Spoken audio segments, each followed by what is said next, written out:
Wala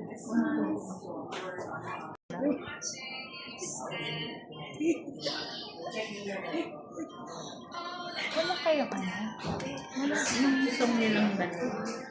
Kunyari nagbabaw sila kahit mahinang tunog lang para habang nagsasalita record lang siya.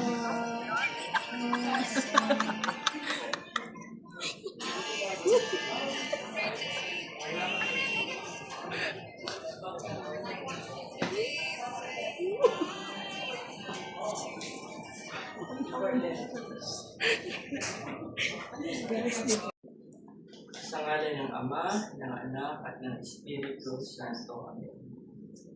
Ama naming makapangyarihan, iyong itinatalaga ng pag-iisang dibdib na ikakasal ngayon ay maging sagisag ng pag-ibig ni Kristo sa kanyang banal na sambayanan. Sa pinagdurutong na buhay nila Eman at Aiza, na ngayon ay manunumpa para sa sakramento ng kasal, nawa ang kanilang dalinsay na hangarin na magbigtis bilang mag-asawa ay mangibabaw sa pamamagitan ni Hesus Kristo kasama ng Espiritu Santo magpasawalang hanggan. Amen. Magsuko. Mga taga-Ephesians, mga kapatid, mamuhay kayong puspos ng pag-ibig tulad ni Kristo. Mga babae, pasakop kayo sa inyong asawa tulad ng pagpapasakop ninyo sa Panginoon. Sapagkat ang lalaki at ang kanyang asawa, tulad ni Kristo na siyang ulo ng simbahan, na kanyang katawan, at siya tagapagligtas nito, kung paano nasakop ni Kristo ang simbahan, gayon din naman ang mga babae dapat pasakop ng lubusan sa kanilang asawa. Mga lalaki, ibigin ninyo ang inyong asawa gaya ng pag-ibig ni Kristo sa simbahan. Inihandog niya ang kanyang buhay para rito. Dapat mahalin ng mga lalaki ang kanilang asawa tulad ng sariling katawan. Ang lalaki nagmamahal sa kanyang asawa ay nagmamahal sa kanyang sarili. Dahil dito, iiwan ng lalaki ang kanyang ama't ina at magsasama sila ng kanyang asawa. At sila ay magiging isa. Ang inyong mga ninong at ninang, mga kaibigan, ay inyong makapiling sa paglalakbay sa buhay na haharapin niyo bilang mag-asawa, pala. At kayo naman mga magulang, ninong at ninang at mga kaibigan, hinihiling ko po sa inyo na tulungan niyo sila sa pagtagumpay ang kanilang pagsasama bilang mag-asawa at tangkapin sa ating sambayanang Kristiyano. Eman at Aiza, hinihiling ko ngayon na buong katapatan niyong ipahayag ang inyong damdamin sa isa't isa at sagutin ang mga sumusunod na tanong. Aiza, bukal at kusang loob ba ang iyong pagparito upang makaisang dibdib si Eman na iyong pakamamahalin at paglilingkuran habang buhay? Yes po. Baka napipilitan. Yes po. Ikaw naman, Emma, bukal at kusang loob ba ang iyong pagparito upang makaisang dibdib si Aiza na iyong pakamamahalin at paglilingkuran habang buhay? Yes po. Kayo ba ay handang arwain at palakihin ang mga anak na ibinigay sa inyo at ibibigay pa sa inyo ng Diyos bilang mabubuting Kristiyano? Yes po. Eman at Aiza, gayong kayo ay nananais na mag-isang dibdib, alinsunod sa itinatakda ng ating batas, sa harap ng Diyos at ng kanyang sambayanan, pagdaupin niyo ang inyong mga palad at ipahayag niyo ang inyong litiin maliban sa sakramento ng kasal.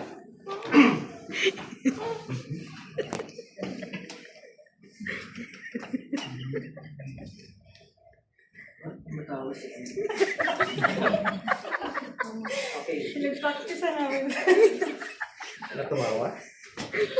Aiza, sumasang-ayon ka ba na maging asawa ni Eman na naririto ngayon, alinsunod sa batas at mga lituntunin ng ating republika? Sumasakay. Kung puso mo bang pinagkakalob sa kanya ang iyong sarili bilang kanyang may bahay? Kung puso mo ba siyang pinatanggap bilang asawa? Ikaw naman, Emma, sumasang-ayon ka ba na maging asawa ni Aiza na naririto ngayon alinsunod sa batas at mga alituntunin ng ating republika? Kung puso mo bang pinagkakalit sa kanyang iyong sarili bilang kanyang asawa? Kung puso mo ba siyang tinatanggap bilang may bahay? Ngayon, ay hinihiling ko, sabayin niyong bigkasin ito. Follow after me. Kami Kami ay aming ipinapahayag ang pagkakaisa ang pagkakaisa ng kalooban at damdamin ng kalooban at damdamin mula ngayon mula ngayon sa kaginhawahan sa paghinhawa at kahirapan, at kahirapan, sa karamdaman sa karamdaman at kalusugan, at kalusugan, sa lahat ng araw ng aming buhay. sa lahat ng araw. Ito po ay karamdaman sa pagsusuot ng mga singsing at pagbibigay ng aras. Ang mga singsing na ito ay simbolo ng walang hanggang pag-ibig at katapatan na ikinakasal sa bawat isa. Ang ilong ng hugis ay nangangahulugan ng walang mali na pag-iibigan ng mag-asawa na walang simula o katapusan. Habang kuhain mo yung singsing ni Aiza, kaya sa kanyang kamay, at habang bago yung suot, repeat after me. Kuhain mo yung kanyang kamay. Aiza, isuot mo ang singsing na ito bilang tanda ng aking pag-ibig at katapatan. Sa ngalan ng Ama, ng Anak, at ng Espiritu Santo. Amen.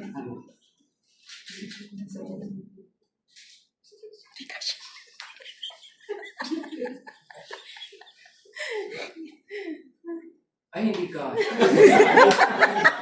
Ilang linggo lang lumipas. Tumaba niya. Ano? Oh, ay, sa kuhain mo naman yung ano. Follow after. Kano ka natin? Eman, Eman, isuot mo ang singsing na ito isuot mo ang singsing bilang tanda bilang tanda ng aking pag-ibig at katapatan. ng aking pag-ibig at katapatan. Sa ngalan ng Ama, Sa ngalan ng ng Anak, ng Anak, at ng Espiritu ng Santo. Espiritu Santo. Amen. Amen.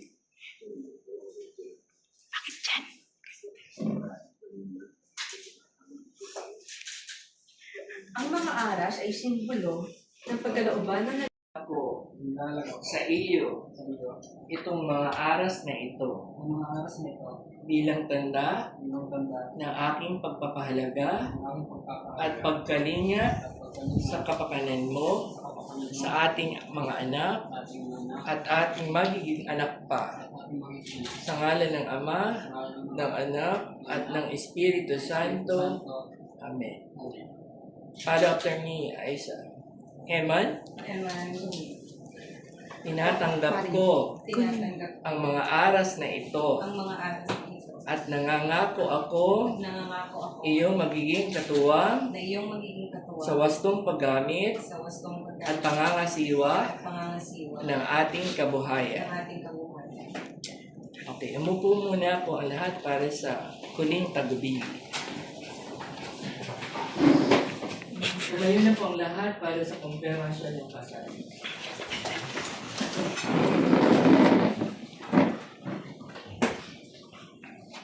Bilang presiding judge ng Branch 121 ng Regional Trial Court ng Imus City, Cavite, sa bisa ng kapangyarihan na pinagkaloob sa akin ng Family Code of the Philippines at sa harap ng lahat ng mga sumasaksi ngayon, aking ipinapahayag, ginagawad at pinagtitibay na kayo, Eman at Aiza, ay kasal na sa ilalim ng batas ng Republika ng Pilipinas. Congratulations! Yay! Congrats! Congrats! Ayun na, kiss the bride na. Kiss the bride. Tapos na. Kiss the bride na. Wait lang. Wait lang. Sige, sige. Oh, gusto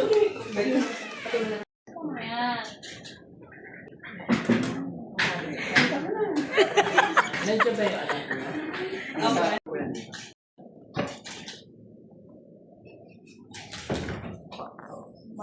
O, nasa yung anak niya? Okay. Okay. Doon mga to. Si ano sa lahat? Pero Friend. Sila muna.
Heart beats fast, colors and promise.